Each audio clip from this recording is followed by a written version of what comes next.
All right, welcome back. So the assignment for this lecture on lead in the environment is to build scientific hypotheses. Scientific hypotheses that will answer specific questions on lead on the environment, which I will come to in the video there. So the first thing I want to talk about is what is a scientific hypothesis? Well, this is really important. It's actually the initial building block in the scientific method. What it is, in truth, it's an educated guess based on prior knowledge and observation. What it also has is that a scientific hypothesis doesn't have a predetermined outcome. You do not know the answer. You ask a question. So it has something that can be actually supported or refuted. Actually, it can be tested through carefully crafted experimentation or observation. So if we put that in the context of the scientific method, you see that this hypothesis is actually the building block. You have this research question and then you have this hypothesis so that you can run experiments, draw conclusion or have results, see if your hypothesis is supported or not, and if it's not supported, you will refine your hypothesis to answer that research question. So let's see a few examples. Here's a map of the distribution of lead in London, the UK. And this is an observation. So the big question, a research question, would be, well, what controls actually lead concentrations in soils in London? And that would be our objective. The objective of our research there would be to answer the question, what controls lead concentration in London soils? Well, there are many possible hypotheses there. And without some prior knowledge on lead behavior, some knowledge on geography, geology, social science, etc., we could formulate tons of hypotheses that may not be educated, in a sense. And let's do some formulation of hypotheses and see if they are bad or good, or if these hypotheses make sense. I could say, for example, well, lead distribution in London's topsoils is controlled by the activity of red-tailed squirrels. That's a hypothesis, right? Or I could say lead concentration in London topsoils is a function of its distance to the House of Parliament. Without knowledge on lead behavior, on other data around London, on prior research that was carried on London, I could say these hypotheses, but in fact, they are not educated. While both would be testable, yes, I can map the activity of squirrels on London, I can plot the concentration of lead as a function of the distance to the House of Parliament. They are not educated guesses. There is no reason to link squirrels to lead or to link political debates to lead. So these are not well supported. They are poorly supported hypotheses and would not make sense. I could then think about other examples. Okay, maybe lead distribution in London topsoil is controlled by the concentration of mutated lead sequestering earthworms that were present during the early 20th century. Or London topsoil's lead concentrations are controlled by Mercury, not the metal, the Roman god. Well, while both of these could make sense, yeah, maybe earthworms in the early 20th century actually affected lead concentrations in London topsoils. Maybe some god has decided of the distribution of lead. They could make sense. I'm not quite sure about the Mercury god, but the key aspect is that these hypotheses are not testable.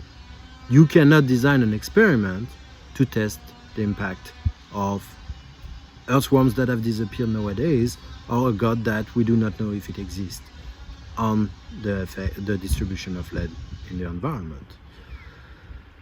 So, okay, we have hypotheses that actually are not necessarily educated, these two first, or hypotheses that cannot be tested. So let's think again, and maybe another hypothesis would be, well, lead distribution of London topsoil is controlled by the presence of elevated blood lead level, that kids analyzed blood actually controls the lead distribution. or that London topsoil's lead concentration are actually higher where zinc concentrations are higher, zinc Zn. Well, these actually could make sense. They would be testable. We can analyze the blood lead level. We can look at the distribution of zinc in the environment in London.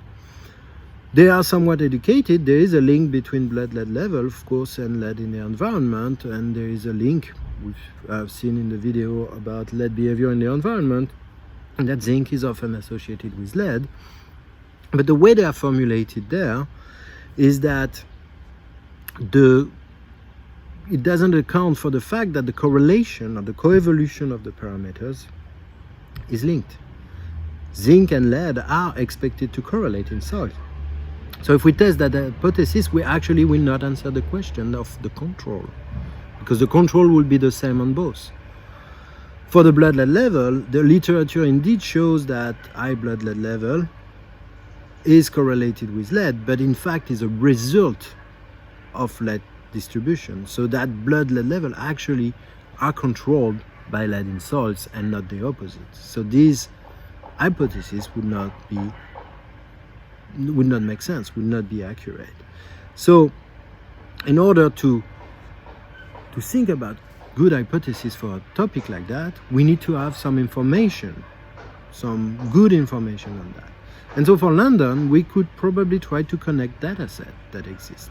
And it's actually what is done by the London Earth Project, which this map of lead has been extracted for. So we could look at other elements.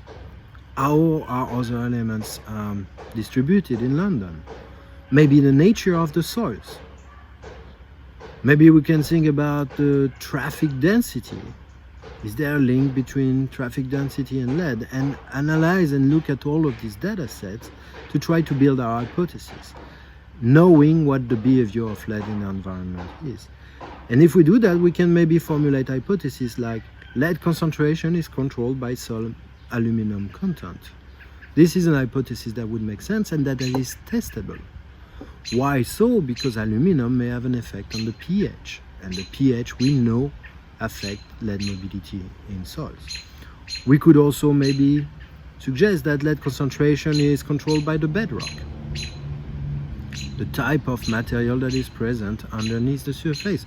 Again, this would be an educated guess because lead comes at the surface of the earth in the forms of minerals. So if there are more lead minerals at one specific location, we could expect more lead in the soil, possibly. Or maybe that the concentration of lead is dependent on the traffic density, which would make sense if this traffic were using lead gasoline, which is not so much used anymore, but could make sense in the past.